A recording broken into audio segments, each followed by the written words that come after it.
Hello and welcome to another edition of the VHS Boy program edition. And yeah, I'm a little dressed up. I know you're all asking, like, where'd you get that nice shirt, Josh? How long you been growing your hair? Kind of. Where'd you get those glasses? Why the presentable appearance instead of looking like sort of a kind of like a guy who never leaves his apartment and doesn't shower or bathe or do anything and wears like sweatpants from H&M all the time. Why do you look like a real person today? And well, that's because, friends, that today is the first bilingual edition of the show. I've kind of gotten a lot of messages and comments of people saying, "Hey, you're a racist piece of garbage. You think white is the only race and that English is the only language." And of course, none of this is true. That's all absurd hogwash, of course. And everyone was going, "Here's why we think this. After I insult you, let me tell you why I think this about you. It's because your program is always in English and it's always told by a white guy. Can't we get some other languages in here?" Okay, so I've listened to the call. So I'm sort of I'm sort of listening to the voice of the people here and by saying, and so we'll start like this. We'll go, hola, bienvenido a la VHS niño. And that sort of concludes the bilingual part of the program. We'll work on scaling that up to where, the full thing is going to be made available for our Spanish speaking followers out there. But for now, for all of our Spanish speaking friends, what you can do is sort of transcribe the entire show and put it into Google Translate sentence by sentence, and then sort of enjoy it that way. But anyway, enough riffraff, enough business talk, enough sort of housekeeping. Let's get on with the program, and we're talking the thing, folks.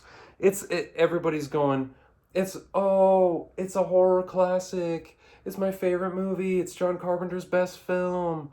It's a flawless movie. Every single scene is pitch perfect, and you're right. That's all correct. That's all true. That's all true. We all love it. The Thing, widescreen edition. That was helpful back in the days when VHS was the only format that you could get, and you had to watch it on a little box. And so they took your little box and they stretched it out wide into a 16:9 format so that you lost even more of the screen on the little 10-inch TV that was in your grandmother's kitchen that you watched it on late at night, but you were still having a ball. And that is not a particular experience to anyone present here. No, it wasn't. But that's just sort of like a hypothetical, sort of imaginary scenario that you could have. And so John Carpenter's The Thing. Okay, nice big font on here so that you know first of all, thing is kind of the biggest word, sort of the operative word in this scenario. And we got Kurt Russell. He's got a cool hat.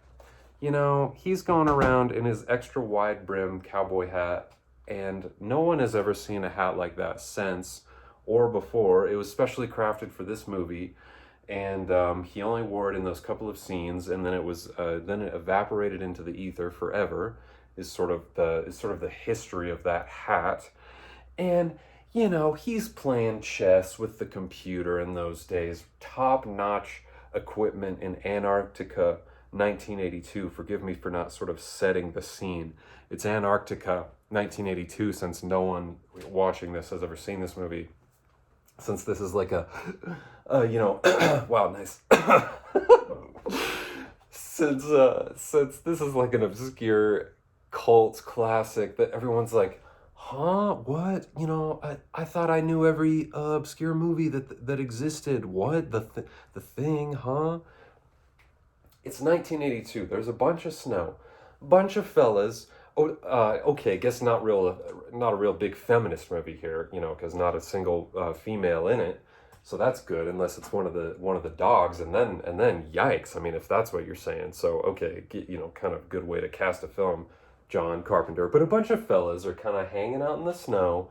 They're doing some tests, They're, taking snow samples. They're playing chess on a fancy keyboard, if their name is Kurt Russell, and they're drinking J&B, and when the computer wins, you dump your whiskey into the computer and you make it spark and explode, and you ruin it, which, in my opinion, always kind of a bad move. It's like, if I was going to be isolated for months and years at a time, I'd probably take out my anger in a different way so that it didn't ruin the only computer I had to play chess on. But hey, Kurt Russell is his own man.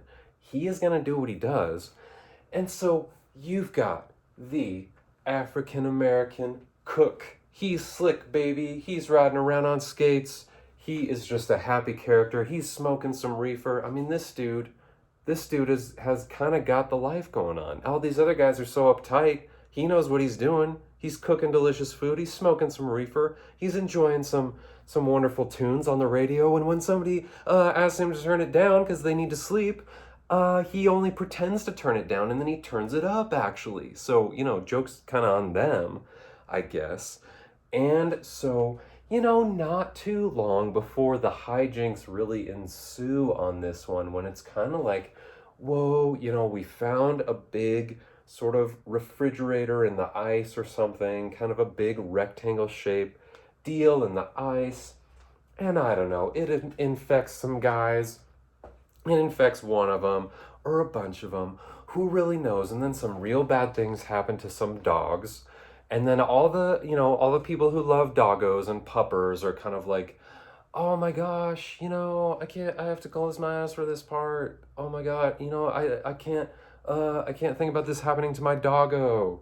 That'd be so, I wish I could reach sort of into the screen and help out those poor doggos that got, because I wanted to take a selfie with those doggos and with puppers and hashtag them because I'm a dog mom. But, sorry, these dogs are going to turn into a horrible, sort of disgusting creature and get burned alive by Kurt Russell. But pretty important that they do, because those doggos pose a health and safety hazard.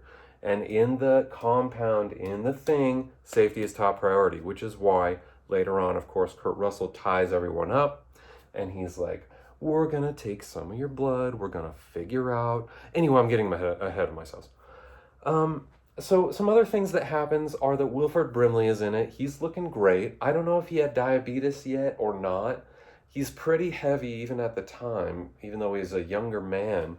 So my guess is that, yeah, maybe he did have diabetes, even though he wasn't doing the commercials on daytime Nickelodeon yet. But so they're like, listen, Wilford, we think you might have got it, man. We're going to put you over here in this little cabin, and you're going to beg to get out, and we're going to give you a little bottle of liquor or something, but you're going to have to wait it out, buddy. You're going to have to self-quarantine. Hey, with the thing, the relevant to our times, that's kind of a joke that, hey, didn't plan that one. So sorry, Wilford, you're going to have to social distance for a while, my friend. You're going to have to sort of stay in there for at least 2 weeks so that we make sure that your head doesn't detach and turn into like a little freak creature spider thing with scary eyes, because we don't want to have to deal with anything like that.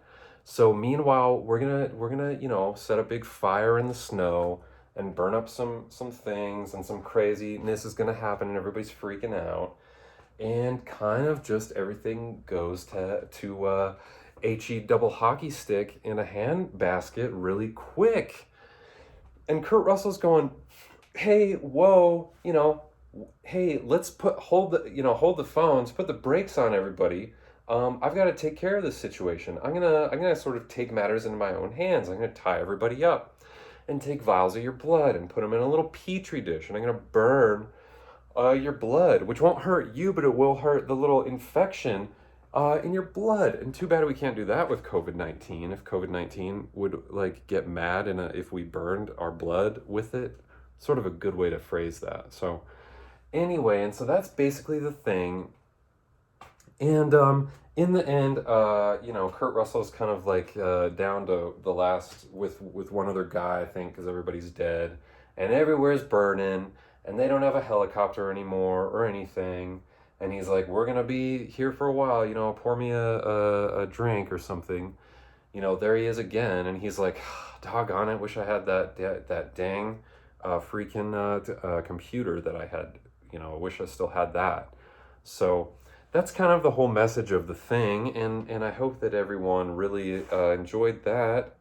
And so go ahead and go to universalstudios.com/home for lots of probably very up-to-date information about this particular video cassette release.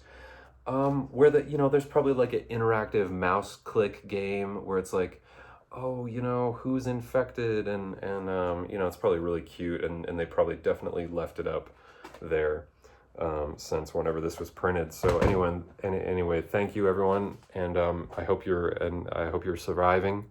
I hope you're healthy and well. I hope that you're not going insane. Take care of yourself. Take care of your mental health and all that, and all your faculties, so that you don't have to get burned alive in the snow if you have a virus. So anyway, thanks, and bye-bye.